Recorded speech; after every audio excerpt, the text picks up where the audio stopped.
Bom dia, Delor, bom dia aos ouvintes, bom dia ao pré-candidato a presidente da República, Renan Santos. Renan, eu vou te fazer uma pergunta que imagino que você já deve ter respondido outras vezes, para também dar oportunidade para que você responda aqui para o público criciumense, né, do sul do estado de Santa Catarina. O senhor, então, está em Santa Catarina para um roteiro, né, e eu imagino que o senhor bem saiba que é um dos estados onde Bolsonaro obteve resultados eleitorais mais expressivos nas últimas eleições e onde o conservadorismo ele tem raízes bastante sólidas, né?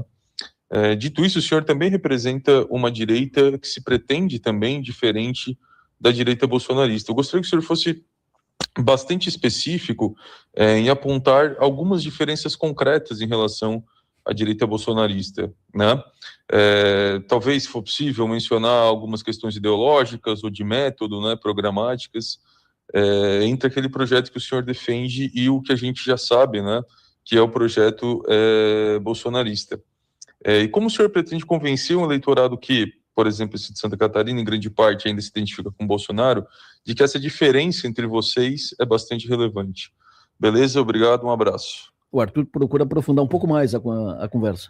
Delícia esse tipo de pergunta, né? Isso é tipo de pergunta boa da gente desenhar quem nós somos e quem é o nosso adversário. Então eu vou começar com uma pequena provocação. Tirando os chavões, ninguém sabe exatamente como pensam os Bolsonaro. E aí eu vou pegar frases do próprio Flávio Bolsonaro. Ele disse recentemente, num evento no Rio Grande do Sul, que ele não vai falar muito das propostas dele, porque se ele falar muito, as pessoas vão atacar ele. Ou seja, eu não sei exatamente como ele pensa. O Flávio Bolsonaro, qual é a proposta dele para a área de educação? Qual é a visão conservadora bolsonarista sobre a área de educação? Eu não sei. Qual é a visão conservadora bolsonarista sobre como resolver a questão do SUS e a questão do acesso ao SUS? Também não sei. Qual é a questão bolsonarista conservadora dele sobre a área de infraestrutura? Eu não tenho a menor ideia. Qual é a política econômica que ele vai adotar? Não tenho ideia. Ele disse que vai fazer uma tesourada num evento no BTG. O que é uma tesourada? Saiu ontem, né, na Folha de São Paulo, que o Flávio pretendia fazer os reajustes da aposentadoria e do BPC sem ser através do reajuste via salário mínimo, via aumento do salário mínimo, mas sim via através do IPCA. Eu defendo isso publicamente. Eu falo isso, precisa fazer isso, muitas pessoas vão reclamar, mas se a gente quiser fazer o que o Milei fez na Argentina aqui, nós vamos precisar encarar esse tipo de problema. Ele correu para via pública e falou, isso é fake. Então ele não vai fazer. Então ele fala que ele anda com o Milei, mas ele é sabor Milei. Meu problema com eles tirando os chavões do tipo, aqui é família, aqui é Deus, eu não sei o que eles pensam.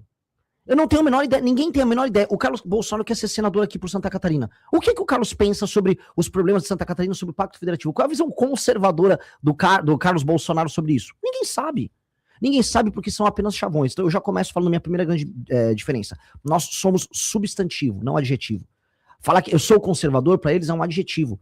Pra gente, ser de direita é um substantivo e às vezes direitar é um verbo, é uma ação política baseada em ideias. Então, eu montei um livro, eu tenho projetos para todas essas áreas que eu falei. Eu sei como ser um candidato à direita usando tecnologia no SUS e aproveitando o elemento centralizado do SUS para com machine learning e inteligência artificial a gente melhorar o atendimento para as pessoas.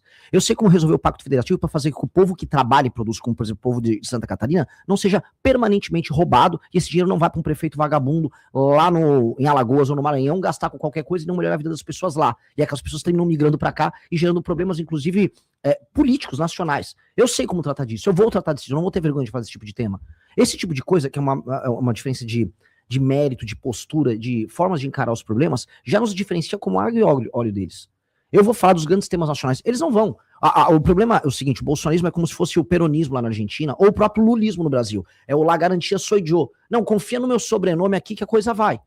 E aí eu não consigo, e esse é o problema, a gente responder a sua pergunta, eu não consigo saber o que eles pensam. Tirando os chavões, eles gostam da família, eles não gostam de bandido, tá, vamos virar a primeira página, o que tem? Qual é a abordagem deles que será diferente da minha na parte de segurança pública? Eu tenho um projeto, eu tenho livros publicados, que é o Livro Amarelo, que é o programa do meu partido, explicando ponto a ponto como eu vou enfrentar o crime organizado. Eles não têm, eles são em guerra cultural, né, eles dizem que são descendentes diretos do pensamento do Olavo de Carvalho, ok. Como é que o Flávio vota nessas matérias? O Flávio votou agora a favor da lei da misoginia, que é um projeto maluco que acaba com a confiança interpessoal entre homens e mulheres, vai atrapalhar a ascensão de mulheres na carreira delas dentro das empresas, porque simplesmente qualquer coisa vira misoginia, as empresas vão querer se proteger disso. Então qual é a ideia deles sobre guerra cultural? Não sei. O problema é que a gente nunca sabe. É só, confia em mim que meu sobrenome é Bolsonaro. E sabe quem fez isso na última eleição, para eu responder a pergunta? O Lula. Ele não apresentou um plano de governo, ele não apresentou quem seria o ministro da Fazenda dele, só falou, confia em mim que eu vou te dar uma picanha. E aí, deu no que deu.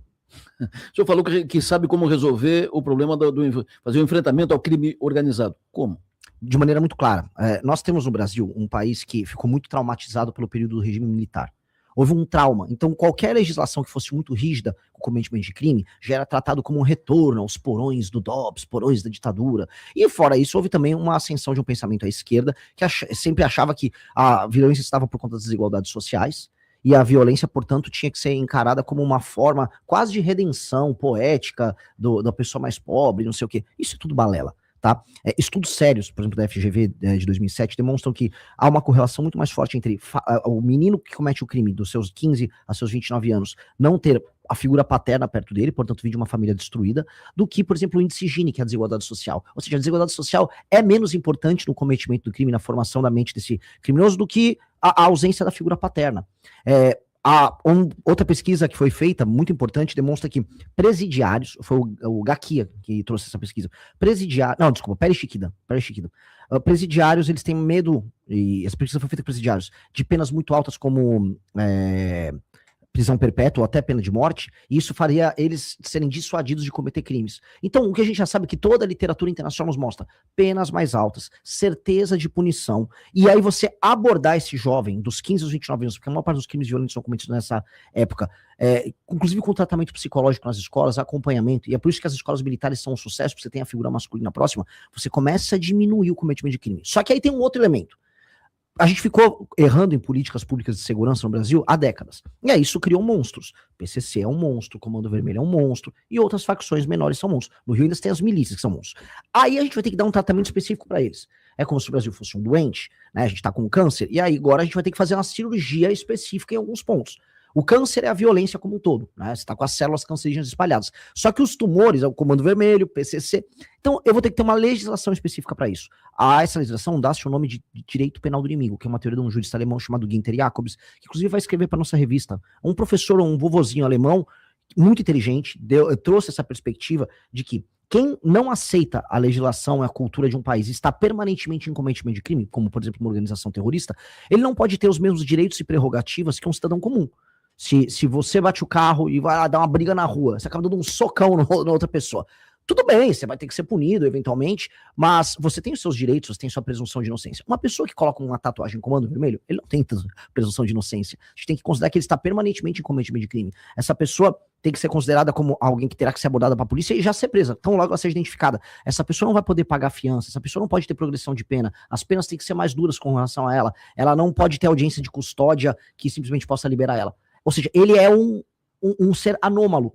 Ao fazer isso, e no primeiro dia de mandato nosso, decretar estado de defesa circunscrito apenas às regiões tomadas pelo tráfico, a gente pode destruir o crime organizado no Brasil. E aí, ou os bandidos se entregam de maneira pacífica, ou a gente prende ou mata eles de maneira clara. E aí esses caras vão pra cadeia, e aí a gente começa um novo capítulo no Brasil, que é recuperar as dezenas de milhões de pessoas que vivem nas favelas do Brasil. Que é ali onde o crime é cometido, é ali onde esses meninos que entram pro crime são gestados, e é ali que a gente tem que atacar no sentido positivo, desfavelizar, criar bairro, fazer investimentos poderosos de infraestrutura para a gente alterar essa dinâmica e recuperar para o Brasil esses milhões de cidadãos. Bom dia. A minha pergunta para o nosso presidenciável, Renan, é a seguinte: nós temos aí uma polarização desde 94 no Brasil, que antes tinha como protagonista o PSDB e o PT, e a partir de 2018 esse polo do PSDB foi assumido pelo PL, né, e ficou PL contra PT, disputando a eleição, essa polarização de 18 para cá com Lula e Bolsonaro. A minha pergunta é a seguinte: nós já tivemos aí Ciro Gomes, Garotinho, Luiz Helena, Geraldo Alckmin, todos eles tentaram romper a polarização e não conseguiram fazer isso, né? O que difere o Renan Santos desses candidatos? Qual é a estratégia que ele tem para romper essa polarização? Uma delas você já falou, que é o seu contato com a juventude. Nós comentamos no programa esses dias, Renan, eu e o Adelo Lessa, que na juventude, o recorte da pesquisa Atlas bastante favorável na questão da juventude, mas que outras estratégias, por exemplo, você tem para falar com outros públicos e que você vai tentar demonstrar na campanha para conquistar a confiança do eleitor? Obrigado, Laércio. de maneira clara, a mensagem que a gente passa para os mais jovens é exatamente a mensagem que as pessoas mais velhas vão querer ouvir. Se um ouvinte da rádio estiver agora assistindo, ele não vai discordar, imagino eu aqui em Criciúma, da maior parte das coisas que eu estou falando. Ele, na verdade, não me conhece, e, na verdade, se ele tiver lá mais de seus 50 e poucos anos, ele tá, vamos dizer, ainda inebriado pela lógica do bolsonarismo como resposta dialética ao petismo. O bolsonarismo como enfrentamento natural ao petismo. Mas se você olhar na letra da lei, ou se você olhar no papel, as propostas do Flávio são muito menos condizentes com o que ele pensa do que as minhas. Então, se ele olhar e olhar minha trajetória, eu liderei o impeachment da Dilma Rousseff nas ruas e no parlamento, eu fui capaz de fundar um partido, a família Bolsonaro não foi capaz de fundar um partido, eu jamais votaria nessas leis feministas que passaram no Congresso, eu já, assim como o nosso deputado Kim Kataguiri nunca votou, eu jamais ficaria fazendo campanha falando que eu vou ficar aumentando Bolsa Família, ou seja, contrariando a lógica e o sistema de valores do próprio eleitor dele, jamais faria isso. Então, se esse eleitor conhece e passa a ser um pouco generoso, ele não tem motivo de discordar. E aí existem dois elementos, e a pergunta é muito boa, porque ela trata de dois momentos geracionais. O Fernando Henrique e o PSDB, eles representaram um processo de modernização de um país que tinha medo de falar que era de direita. E aí as classes médias antipetistas, elas falam, não, esse projeto está modernizando o Brasil, tem plano real, tem privatização, a economia está andando, eu estou começando a consumir produtos do exterior, o Brasil é uma economia muito fechada ali até os anos 90. E isso, vamos dizer, marcou uma geração, né, uma geração de petistas, até que deu vamos dizer, a fadiga de material e eles passaram a perder. O bolsonarismo representou outro momento, foi quando as pessoas antipetistas começaram a falar, este cara, ele representa meu sistema de valores, o Bolsonaro é literalmente eu. O Bolsonaro, ele fala que nem eu falo, ele tem a mesma religião que eu, por mais que o Bolsonaro não tenha religião nenhuma, o Bolsonaro defende a família, por mais que ele esteja na terceira família, o Bolsonaro, ele gosta de matar bandido, por mais que o governo dele não tenha passado nenhuma legislação que realmente prenda bandido, ou seja, a pessoa se identificaram ali com o Bolsonaro, e falaram, esse é o homem, eu vou com ele ali, e já está apresentando a fadiga de material também. Essa fadiga de material já está acontecendo. Nós representamos um outro momento, que é um momento otimista. Esse é o ponto que eu quero falar. Eu quero falar para todo mundo que, assim, as gerações mais novas estão olhando e falando, o futuro pode ser glorioso.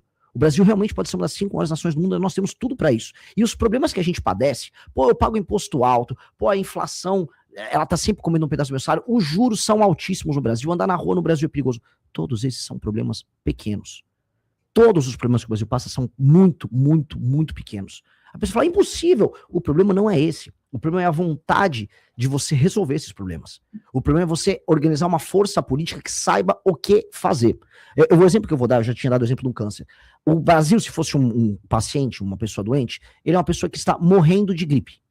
Sabe, existe cura pra gripe, existe remédio pra gripe, todo mundo sabe como resolver, só que a pessoa não quer cuidar, porque se ela tem um parente que falou que ele tem que tomar suco de cenoura e um chá e não tá tomando remédio pra gripe. Este é o cenário do Brasil. Resolver o problema de juros do Brasil é fazer uma boa reforma fiscal. Resolver a questão de segurança pública, passando a legislação certa e tendo vontade, se resolve em 1, 2 anos. Resolver a questão da reforma administrativa dos estados e municípios para fazer eles serem autossustentáveis, como são aqui em Santa Catarina, a gente resolve em 3, 4 anos. É questão de resolver uma equação política. Isso é difícil. Que é resolver os jogos de poder que existem entre os estados, os municípios, o tal do Centrão. Hoje também tem o STF como um player. Este é o desafio. E nós estamos criando um projeto político inteiro devotado a resolver isso. E isso é otimista, isso aponta para um futuro que vai ser glorioso. Eu vou falar, a maior parte dos problemas brasileiros de Estado, que são muito ruins, a saúde e a educação no Brasil, com o uso da tecnologia, com a inteligência artificial que está chegando aí, galera, é uma revolução, vai mudar tudo. O SUS, que antes era uma desvantagem brasileira, vai ser uma vantagem enorme, porque ele é centralizado, a gente vai poder cruzar dado, aí a gente vai poder saber se uma pessoa vai desenvolver diabetes, já vai ter um remédio próximo. O presidente de El Salvador, o Bukele, apresentou esse mesmo projeto e já está fazendo uma espécie de SUS dele no celular da pessoa, e que não tem atraso, a pessoa consegue fazer a consulta com o médico, em vez de pegar fila, ela já faz por teleatendimento com qualquer médico espalhado pelo país, o remédio já aparece num totem perto da casa dele, aí você consegue prevenir, controlar estoque, gasta menos dinheiro, tem menos corrupção, é muito melhor. O futuro será incrível. E para você fazer uma revolução que envolva inteligência artificial, alta tecnologia, você precisa de gente boa com cabeça nova. E é isso que a nossa geração está aprendendo a ser, a geração que vai usar a tecnologia para fazer com que o Brasil diminua o gap, a distância que a gente tem para os países maiores. E a gente vai conseguir. Então, por que eu sou otimista sobre o futuro e por que esse é um projeto diferente dos outros? Porque a resposta que já está tendo entre os mais jovens mostra que isso está convencendo os corações e mentes das pessoas que já estão entendendo que o caminho é outro. E aí é um processo de convencimento, é um processo natural. Já aconteceu com o Milei na Argentina, já aconteceu com o Trump nos Estados Unidos. O próprio Bolsonaro teve um pouco disso. Isso está acontecendo com a gente.